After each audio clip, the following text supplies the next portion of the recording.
Baiklah, dan seperti yang sudah kita bahas tadi ya Karang ya, bahwa hari ini kita akan berbincang by phone dengan narasumber kita yang tentunya akan membahas lebih detail lagi bagaimana sih literasi buku di kalangan generasi milenial. Baik, sudah tersambung dengan Bapak Insinyur Made Budiatnyana MPD, beliau merupakan seorang akademisi. Langsung saja kita sapa Om Swastiastu. Om Swastiastu.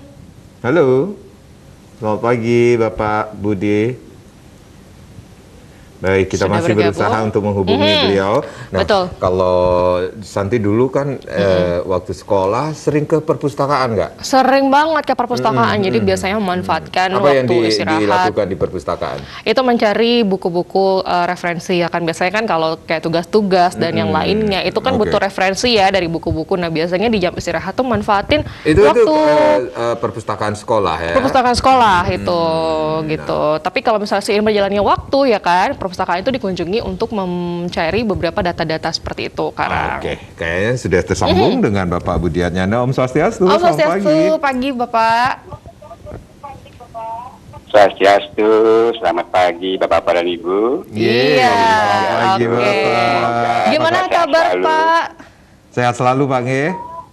Baik-baik, Astungkare. Siap, Yeah. baiklah. Walaupun dalam kondisi pandemi ya, kita masih bisa gini ya, bertukar informasi. Iya, lewat tentunya ya media Pak ya. ini. Apalagi Bapak seorang akademisi yang berhubungan erat dengan dunia pendidikan, kemudian ini sangat terdampak nggih Pak Nge terhadap anak didik, seperti Iya. itu ya Pak Nge. Baik. Ya, Pak. terkait dengan hari ini ya, Karang ya. Kita akan ngobrolin tentang literasi buku di kalangan generasi milenial. Kalau saya sih suka banget baca Pak dari kecil, sama juga Santi seperti itu ya. Iya. Tapi kalau kita ngomongin tentang literasi banyak juga yang belum mengerti ya, belum paham. mengerti. Ini sebenarnya apa sih yang dimaksud dengan literasi itu sendiri Pak? Terima kasih atas pertanyaannya, bagus sekali ya. Nggih. Sebelumnya literasi ini sudah umum diketahui oleh masyarakat ya, yang secara umum adalah orang yang belajar. Dalam hal ini sangat berhubungan dengan proses membaca dan menulis.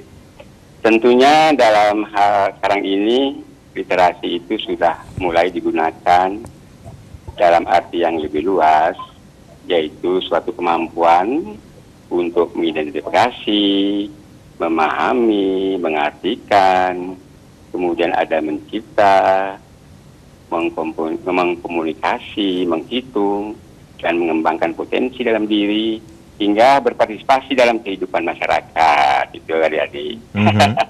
Oke, baik. Ini Bapak seperti Ngajarin gitu ya. Jadinya Senang jadinya anak-anaknya ini kayak manut gitu dengerin bapaknya berbicara ya. Enak banget ya Benar. jadinya. Kita masih seperti anak sekolahan oke, ya. oke. Kita sama hari ini Bapak lagi guru belajar kita. ya. Oke, baik, bersama Bapak Guru Budiatnyana gitu ya. Baik, nah tadi kan sudah dijelaskan ya literasi itu seperti itu. Jadi bagaimana bisa memahami, ya kan, menulis, membaca seperti itu. Mungkin banyak yang terbiasa membaca tapi sebenarnya mereka belum terlalu memahami gitu. Mungkin itu juga bisa termasuk yang namanya literasi tadi itu ya Pak ya? Iya. Oke. Perlu kami jelaskan di sini juga bahwa literasi buku ada khusus ya, itu suatu kemampuan ya yang dimiliki oleh seseorang dalam membaca serta menulis buku dan menyampaikan isi buku itu. Jadi seseorang itu selain dia membaca, dia harus bisa bagaimana dia menulis isi buku itu yang sudah dibaca.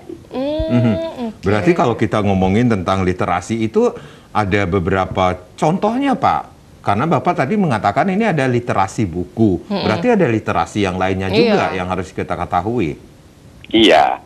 Apalagi kondisi sekarang pandemi ya, otomatis kan ada literasi digital, kemudian ada literasi sains, bahkan ada literasi keuangan sekarang. Nah, sehubungan dengan kondisi sekarang, literasi dapat kita terapkan dalam online, misalnya pembelajaran online di sekolah, contoh kecil ya. Sekarang banyak guru-guru memberikan tugas untuk anak-anak dari kalangan SD, SMP, sama SMA itu, kadang-kadang diberikan tugas dalam beberapa minggu untuk membaca buku di rumah.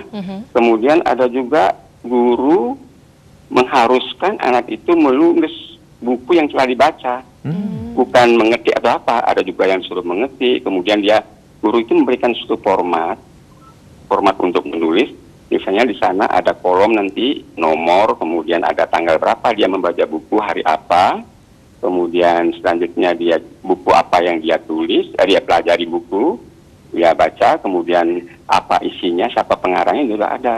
Nanti setiap 2 minggu tulisan-tulisan tersebut dinilai sama guru. Jadi di sana sudah menumbuhkan gerakan literasi sekolah istilahnya ya. Jadi sana anak-anak sudah diajarkan untuk bagaimana dalam kondisi sekarang ini anak-anak bisa masih tetap eksis membaca buku dan seterusnya.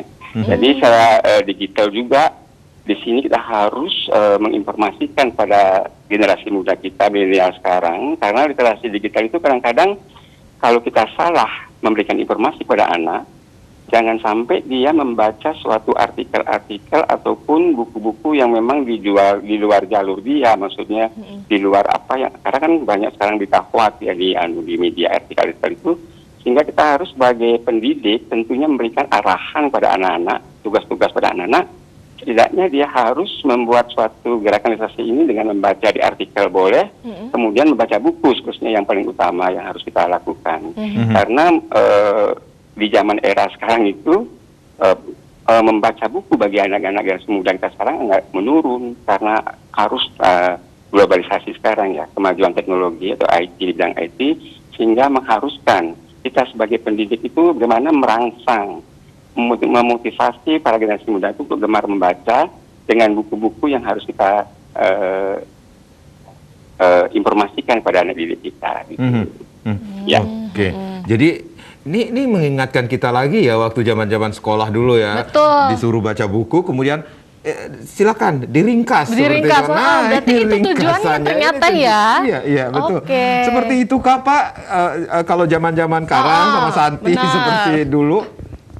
Iya, sekarang memang guru-guru sudah mulai gini sekarang dengan kondisi yang sekarang ya, dengan kondisi yang globalisasi IT yang sudah semakin berkembang, kemudian teknologi yang semakin sudah merebak kemana-mana, kemudian anak-anak juga sekarang sudah nomor 1 apa yang dipegang gawai kan, atau ponsel ya. Nah itu semestinya memang sih ada positif negatifnya. Kalau memang positifnya, kalau anak-anak ini memang menggunakan secara baik, memang tugas-tugas yang diberikan oleh guru, kemudian dia harus membuat suatu literasi yang ditugaskan oleh guru itu, boleh saja mengambil dari referensi-referensi yang ada di artikel-artikel di ponsel ya, itu boleh saja. Tapi alangkah baiknya kita memberikan suatu motivasi bagaimana dia bisa mencari referensi dari buku. Maka dari itu peran orang tua sangatlah penting di sini, gimana caranya dia menggugah anak kita untuk bisa membaca buku, tentunya dengan memberikan buku ya. Kedua, sekarang dengan pandemi ini kan tidak mungkin kita foto-foto walaupun aksesnya sudah mulai dibuka, tapi kan bisa dengan online kita mendapatkan buku. Jadi dari orang tua itu akan memberikan suatu motivasi agar anak-anak kita itu bisa termotivasi untuk membaca. Kalau nggak dari orang tua, siapa lagi? Karena kan dengan daring ini kesempatan kita sebagai orang tua memberikan contoh di rumah, misalnya dengan membaca buku kita. Nanti dengan kondisi lingkungan yang ada itu, otomatis anak-anak akan menjadi meniru apa yang kita lakukan gitu. Misalnya dengan membuat perpustakaan kecil di rumah, kemudian dengan menyuruh anak-anak kita untuk membaca novel, bisa kan membaca novel untuk mereka remaja itu bisa. Tapi novel itu kan tidak selalu berhubungan dengan hal-hal yang tanda kutip negatif. Tapi itu penting juga bagaimana di sekolah pun sekarang udah mulai dari dulu. Karena sebelum pembelajaran di sekolah 15 menit sebelumnya anak-anak diwajibkan membaca buku. Itu di luar buku pelajaran. Misalnya kalau tingkat SMA, mungkin di sekolah kami misalnya SMA, ya suruh baca novel atau majalah-majalah yang berhubungan dengan pendidikan dan sebagainya, itu boleh. Tentu tidak berhubungan dengan hal-hal yang lain ya, konteks dalam arti untuk mengganggu dalam sistem kehidupannya dia. Baik, Bapak Budi nanti kita akan lanjutkan lagi ya perbincangan ini. Nah ini ngomongin tentang baca buku, jadi ingat dulu dulu kalau sekolah saking getolnya baca novel lah. Novel tuh harus saya baca. Habis, ini buku pelajaran. Dalamnya ada novel. Tapi nggak apa-apa kan, katanya tadi membaca buku apapun gitu sebelum memulai pelajaran gitu ya. Oke. Jangan ditiru ya. yang penting bacaannya positif gitu, nggak apa-apa. Iya betul. Oke. Namanya juga ABG dulu ya. Baiklah, jangan kemana-mana pemirsa, karena kami akan kembali usai jeda berikut, tetap bersama kami.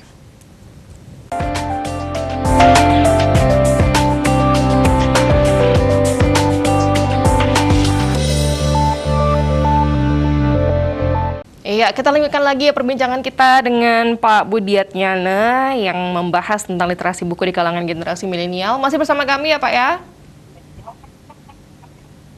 Iya. Oke Iya, Pak. Bapak. Nah, tadi kan sudah dijelaskan ya apa itu literasi buku juga seperti apa. Nah, kalau menurut Bapak sendiri nih saat ini ya generasi milenial sekarang dibandingkan dengan zaman dulu itu pasti ada perbedaan ya Pak ya. Nah, menurut Bapak sendiri bagaimana sih saat ini kondisi literasi buku di kalangan milenial Pak? Terima kasih atas pertanyaannya, bagus sekali ya. Saya akan coba menjawab ini. Sebetulnya sih masyarakat sudah mengetahui semua. Nah, cakupan literasi yang awalnya sederhana ya, yaitu dengan membaca buku ataupun menulis, itu telah mengalami evolusi sekarang perkembangan. Yaitu bahwa dikarenakan karena perkembangan teknologi informasi dan komunikasi yang begitu cepat ya. Ya, jika semula kegiatan membaca, menulis, berhitung dapat dikatakan sebagai kegiatan menatap kertas, sekarang sudah berubah.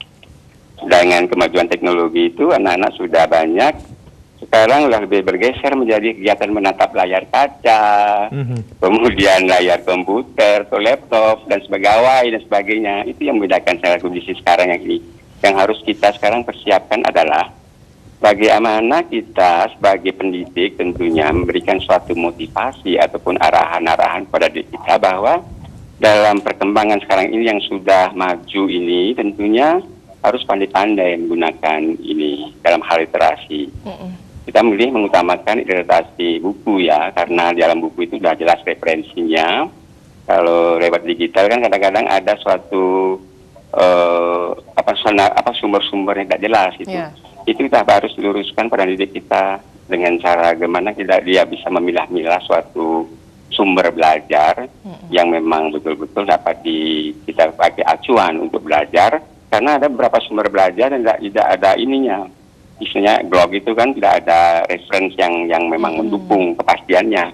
Jadi kita sebagai pendidik itu harus memberikan informasi pada diri kita agar dia pandai-pandai dalam memilih atau membaca suatu artikel yang ada di literasi digital tentunya. Jadi saya lebih condong mengembangkan untuk literasi buku, karena literasi buku itu dengan membaca anak-anak itu lebih mendapatkan sesuatu yang lebih daripada dia di digital misalnya tidak terkontrol ya. Itu tugas kita sebagai pendidik, bagaimana kita mengontrol anak didik kita itu agar dia pandai-pandai untuk membaca ataupun mencari sumber-sumber belajar di lewat media digital ini. Nah, kira-kira begitu Adik. Iya, berarti kalau kita berbicara tentang generasi kekinian, nah ini orang mengatakan generasi kekinian ini sendiri agak sulit juga untuk membangkitkan generasi kemampuan atau kemauan mereka untuk membaca buku secara fisik ini sendiri. Berarti ada kendala-kendala yang dihadapi selama ini Pak untuk membangkitkan bagaimana literasi buku ini sendiri di kalangan generasi milenial. Ya, baik, terima kasih ya. Nah, sehubungan dengan ini, kita sekarang kasus pandemi ini ya, pada saat ini kita berbicara dengan generasi milenial, dengan literasi, hubungan generasi. Seperti saya katakan tadi, bahwa tentunya di sini ada penugasan-penugasan dari selaku pendidik ya, ada penugasan-penugasan terhadap siswa. Kemudian kita tugaskan anak-anak untuk membangkitkan literasi ini, misalnya dengan membaca buku. Misalnya sehari dia harus membaca buku berapa, kemudian betul-betul buku ini dia harus menulis di sebuah buku tulis, bukan diketik lalu sebagainya. Kadang-kadang ada juga sekolah yang mengharuskan anak itu, didik itu setelah dia membaca buku harus menuliskan dalam sebuah buku GLS namanya Gerakan Literasi Sekolah. Nanti setelah berapa 2 minggu sekali buku tulisan itu harus dia store ke sekolah, misalnya dengan dipoto lewat WhatsApp. Kemudian atau dengan menyetor dengan email dan lain sebagainya, itu sudah kita lakukan. Jadi di sini mungkin itu yang terbaik yang kita harus lakukan dalam kondisi sekarang. Mungkin dalam kondisi yang normal ya, sekolah bisa melakukan misalnya membuat pojok-pojok baca di sekolah, lingkungan sekolah. Kemudian dalam waktu istirahat kita suruh anak-anak membaca. Tentunya kita buat juga pendukung untuk memotivasi anak itu bisa membaca, misalnya setiap pengunjung itu harus menulis identitasnya, kemudian buku yang dibaca, buku apa, kemudian pengarangnya siapa. Dia juga menulis harus rangkuman dari apa yang dia baca.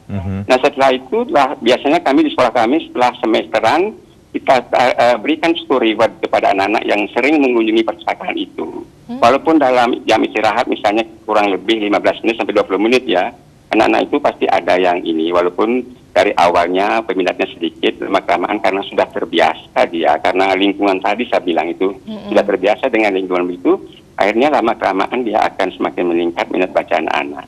Jadi di setiap lingkungan sekolah kita dirikan pojok-pojok bacaan kecil, walaupun sudah ada perpustakaan yang utama ya, tapi tetap kita di area sekolah itu kita buatkan pojok-pojok membaca. Kita tayangkan buku di sana, ada rak buku misalnya, kita tayangkan kita beberkan buku di sana, nanti jam istirahat dia membaca dia. Jadi setiap satu semester kita berikan reward penghargaan bagi anak-anak yang sering mengunjungi tempat-tempat itu, tentunya dengan penilaian yang memang kita betul-betul baca, betul-betul apakah benar, nah itu membaca, jangan-jangan dia hanya tulis nama saja ya, tapi kita juga nilai dari segi ini juga dia meringkas buku dan sebagainya. Ya, itu kira-kira. Oke, jadi itu untuk menumbuhkan di lingkungan sekolah gitu ya Pak ya. Nah, bagaimana kita kalau misalnya kita punya adik-adik nih di rumah juga ya kan, pasti untuk menumbuhkan literasi buku itu juga bisa dimulai dari lingkungan keluarga gitu. Nah, kalau menurut Bapak sendiri gimana sih caranya Pak kita yang ada di lingkungan keluarga yang lebih tua gitu ya untuk mendukung adik-adik kita atau anak-anak kita yang ada di rumah untuk supaya lebih meningkat lagi minat dari literasi ini, khususnya literasi buku Pak? Iya, tentunya di sini peran orang tua mungkin Pak Karang atau Ibu sudah menerapkan di rumah nih ya. Oh, ada adik-adik ya. Salah satu contoh kita harus memberikan contoh dulu lah. Iya. Misalnya kita memberikan buku dia kan buku. Sekolah misalnya karena SMP SD kan literasi itu banyak tuh. Kadang-kadang beberapa buku di sekolah di rumah sudah habis dibacanya sama dia, tidak ada sumber lagi. Kita belikan buku. Kalau sekarang kemudian yang kedua kita ajak dia ke toko buku, walaupun dalam pandemi kan bisa saja karena kita protokol kesehatan sudah diterapkan. Kemudian kita beliin buku lewat online bisa. Nah kalau tidak dari kita untuk memberikan motivasi pada anak, kalau kita misalnya di rumah sering dilihat megang HP saja, tidur-tiduran nggak mungkin kan, kita harus juga senang membaca juga. Kemudian di rumah kita juga bisa membuat perpustakaan mini, kecil ya, misalnya rak kecil lah tempat buku tulis perpustakaan sederhana itu bisa juga membangkitkan anak-anak untuk minat baca karena memang intinya dari kita lah, dari orang tua memberikan contoh pada anak-anak kita agar dia termotivasi walaupun itu nampaknya sulit sekali, tapi saya kira lama-kelamaan dia akan terbiasa jadinya. Itu kira-kira. Oke, jadi hampir sama ya penerapannya di keluarga dan juga di sekolah ya. Berarti bukunya kan buku bebas apa saja gitu ya Pak ya, bisa di rumah ya? Ya tergantung sih, kalau memang anak kita masih SD, tentunya buku kan dongeng, seperti itu ya, buku-buku dongeng, kemudian buku-buku cerita tentang ini tentang anak-anak. Kemudian kalau anak kita mungkin sudah menganjak remaja atau dewasa, tentunya tidak lagi buku seperti itu kan, mungkin biografi, majalah remaja seperti itu boleh ya. Kemudian bisnis juga, buku bisnis ya. Itu kan. Kalau kita membaca buku atau biografi orang terkenal tuh anak-anak tuh akan termotivasi dia. Bagaimana sih pengalaman orang yang dia baca itu akan menumbuhkan dia semangatnya dia untuk belajar. Si ini, Pak Karang biografinya gini. Oh dia jadi penyiar, jadi gini. Otomatis nanti apa yang dia baca itu akan membangkitkan semangat untuk membaca, untuk semakin tahu ya. Dari awal dia halaman pertama dia baca, semakin menarik.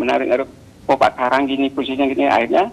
Nah, contohnya gitulah misalnya tentang biografi tentang pahlawan misalnya dia baca, otomatis dia akan menjadi suatu karakter ya dari sana dia akan dia bisa baca karakter-karakter dari orang-orang yang terkenal itu sehingga dapat menumbuhkan karakter anak juga gitu. Baik, Pak Budi Adnyana, nanti kita akan lanjutkan lagi, kita harus rehat kembali. Pemirsa jangan kemana-mana, sebentar balik pagi akhir pekan akan kembali sesaat lagi.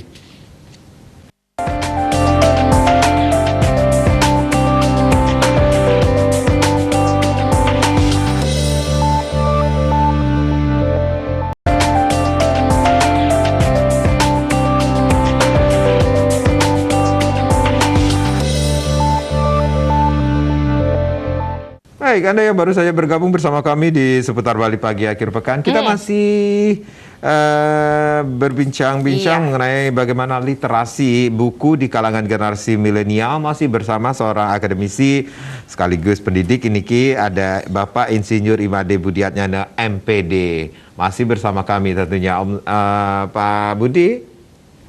Halo. Halo. Ya, Oke. Pak Budi. Kalau dulu saya masih ingat Pak Budi. Ini sekolah dulu ya. Iya. Kalau ada waktu senggang, datang dari sekolah, ini kita janjian sama teman-teman, yuk ke perpustakaan yuk. Perpustakaan nggak di perpustakaan sekolah, tetapi perpustakaan yang sudah disediakan oleh pemerintah tentunya. Ini seneng banget lihat buku banyak, kemudian bisa baca-baca. Ini kalau keberadaan perpustakaan di saat ini menurut Pak Budi, ini bisakah menumbuhkan jiwa literasi buku di kalangan generasi milenial, Pak? Hubungan dengan perpustakaan ya. Iya. Ya begini, tentunya dengan kondisi milenial sekarang ini, tentunya perpustakaan harus tiap sekolah maksudnya harus meningkatkan diri. Misalnya bagaimana kita bisa menambah referen-referen yang ada di perpustakaan ya, buku-buku, koleksi buku yang di perpustakaan. Kemudian seperti tadi saya sampaikan, selain kita memang ada perpustakaan yang utama itu, tentunya pemerintah juga sekarang sudah mulai ya membuat pojok-pojok buku bacaan ya di lingkungan daerah masing-masing. Iya. Itu pun suatu antisipasi untuk anak-anak untuk biar gemar membaca. Karena banyak saya melihat sekarang bahwa ada kecenderungan bahwa tempat itu disulap menjadi tempat baca buku. Itu sangat bagus sekali ya, di beberapa daerah ada yang begitu. Iya, Jadi itu perlu kita contoh. Betul. Mungkin untuk di lingkungan sekolah, tentunya seperti saya sampaikan tadi, selain kita kadang-kadang anak-anak kan malas datang ke perpustakaan.